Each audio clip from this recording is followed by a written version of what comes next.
Jessikka, it's great to see you today. You too. So, Jessikka, you had a great book, Putin's Trolls, that discusses how the Russian Federation actively seeks to disinform or misinform people outside of Russia and international audiences. Could you tell us just a little bit about that? Does Russia do that still today?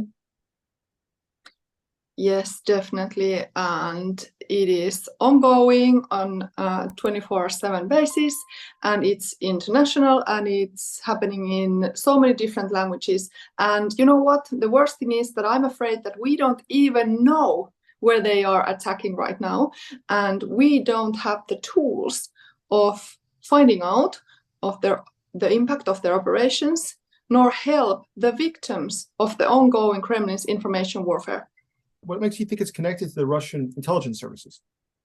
The Russian embassy's social media channels are most official channels of the Kremlin, and they were already heavily trolling, for example, Finland and Finnish population as early as 2014, 2015. So already back then they were spreading filth about their war against Ukraine. They were blaming Ukrainians about the war that they were actually waging.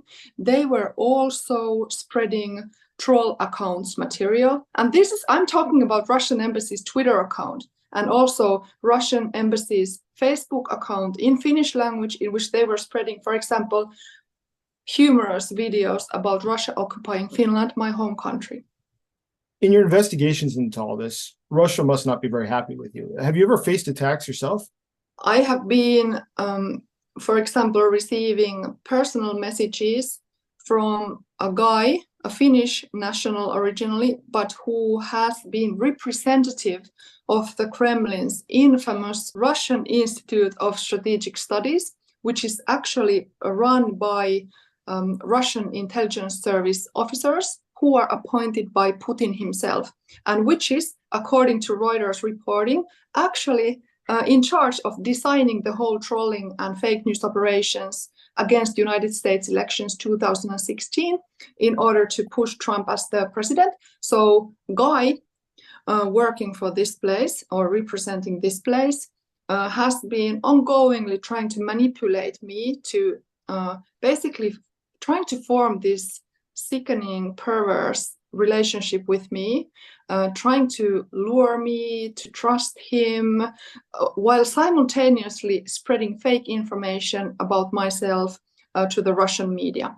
So eventually I just took screen captures of all his messages and gave them to the police, and he has been convicted of stalking and other crimes against me.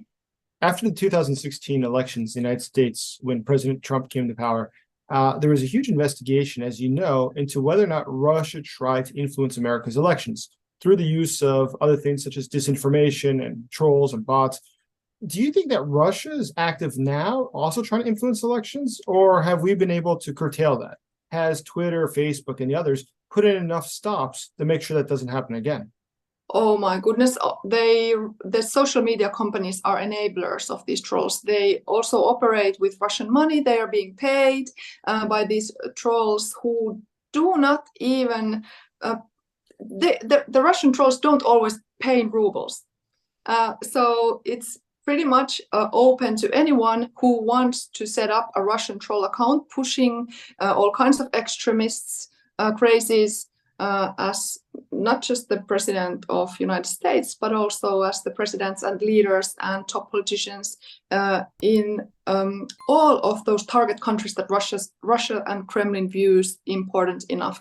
So definitely the social media companies cannot battle it. Even Mark Zuckerberg has said it himself. They cannot win this. As early as 2016, 17, he already admitted they just can't. It's too much. And also, they still don't invest nearly enough finances and resources to the security of their users. So what we're facing still is even our kids getting into contact with Russian security service operated troll accounts, as well as different kinds of rabbit hole hate groups and Facebook groups that can be best described as Kremlin's weapons of psychological mass destruction. So what objectives does the Kremlin have? Is it trying to support specifically one candidate usually, or is it just trying to sow chaos and discontent where people fight with each other? It's driving many political objectives. Most recently in Europe, we have been witnessing a strong push coming from the Kremlin, trying to really destroy the unity and alliance behind Ukraine and helping Ukraine to push back the Kremlin's military.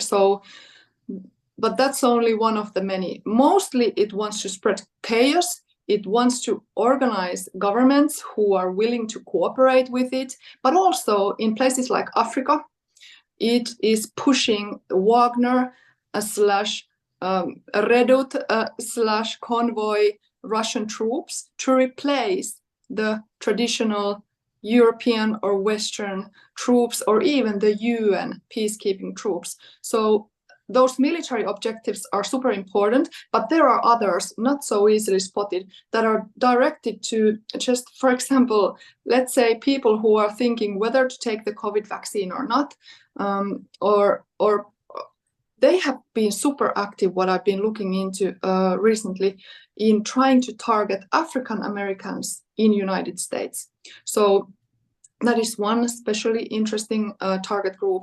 That just leads me to conclude that I would really wish that there was much more investigations into these operations, because now we have like a handful of journalists who are looking into this, handful of researchers, but we need more. We don't even know the impact and the volume and the influence of different operations. So you've said in the United States, African Americans are particularly targeted by Russian trolls and Russian disinformation. In what ways have you seen that? It's similar to activities that they have already conducted before. For example, organizing protests, really violent ones too. They want to ignite hatred. They want to weaponize people, not just the Russians attacking Ukrainians, of course them too, but also Americans to attack each other.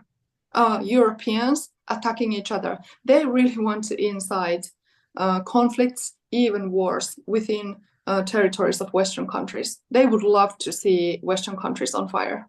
Jessikka, this was fantastic, and I really enjoyed your book, Putin's Trolls. I hope we can talk again soon. Thank you so much.